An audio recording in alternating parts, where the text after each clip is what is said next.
Hello, welcome back to Learn Economia. In this video, we are continuing with the Keynesian consumption function. We have done two videos earlier to deal with the Keynesian consumption function. So this part 3, is a continuation of what we have already done.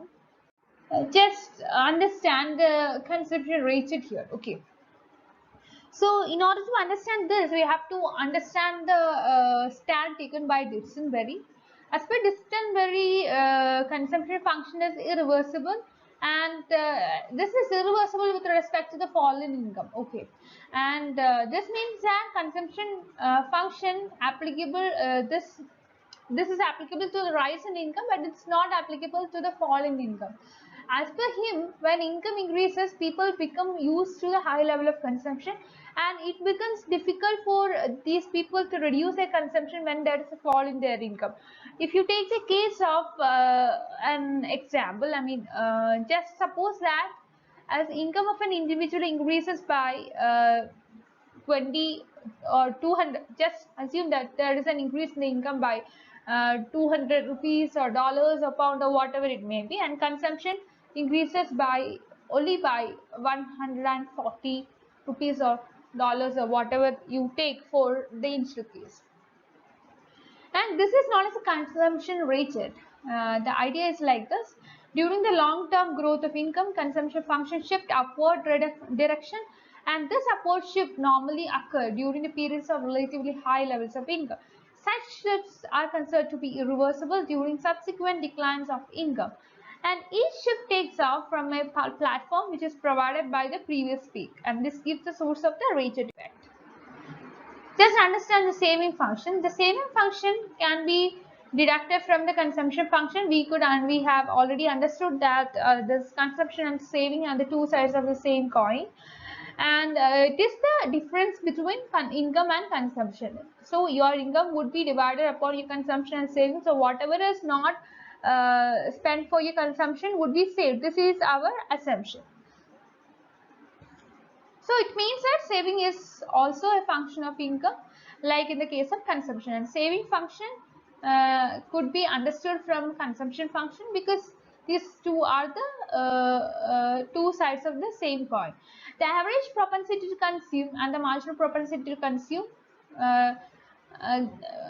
could be understood from the same consumption function as the same logic. With the same logic applying to the saving function, you could understand the average propensity to save and marginal propensity to save. Just understand the characteristic features of saving function. Saving is directly related to income, because when your income increases, this will have implication upon your saving. Marginal propensity to save lies between 0 and 1, and average propensity to save increases as the income increases. So you have to understand that MPS is always greater than APS, and if consumption is a linear function of income, the saving function would also be linear. And if consumption has a positive intercept with vertical axis, the saving function will have a negative intercept with the vertical axis. The saving function has got some characteristic features, like saving is a stable function of income. The MPC, the marginal propensity to save, MPS, it's a value which lies between 0 and 1, like in the case of MPC. And average propensity to save is directly related to income, and MPC remains constant or increases as the income increases. If you look into the figure, you can understand that here we, by taking the vertical difference between the 45-degree line and the consumption function, we get the saving function. And when the income is y, just consider that here, here it is OP, the consumption equals income, and saving is considered to be nil. So when the entire income is spent upon consumption, there is 0 level of saving. To the left of B, saving is negative as income is less than consumption, and to the right of B, income is greater than consumption. So the slope of saving function is MPS, like in the case of the consumption function, where we have MPC as the slope of the consumption function. The saving function is a straight line, and its slope is same for all the points.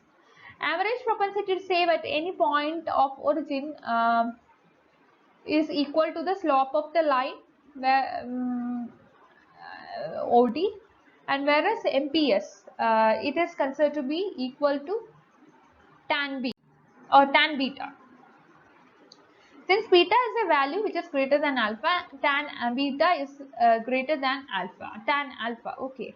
And that means that MPS is greater than APS. This means that APS increases as in the income increases. You can understand the sum of APS and APC is equal to 1, and also the sum of MBC and MBS is equal to 1. Consumption function, we know that it is something a proportional relationship if we are taking for a long run relationship, and as in the case of consumption function we can find a proportional relationship with the case of saving and income as well. There exists a proportional relationship especially in the long run.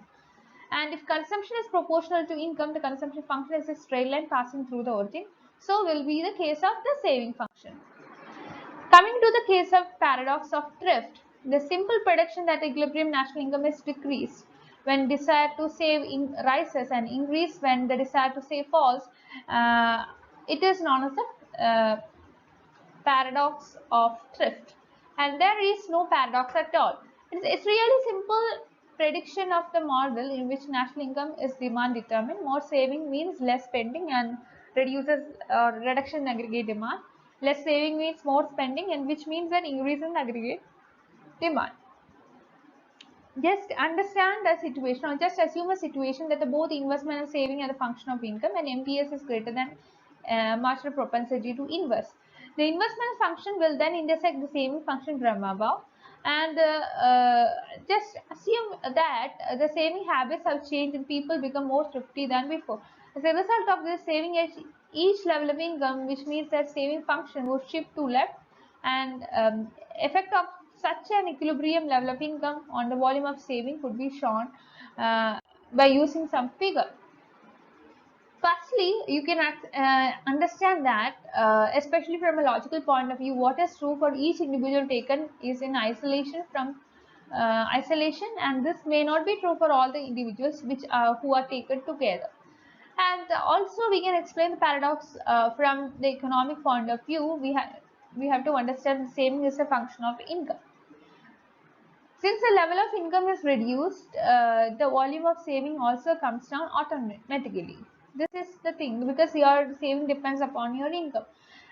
And now, if the total saving was 40, now suppose that the propensity to saving has increased to 0.3. This means that the saving function shift to left and the equilibrium level of income fall to 100.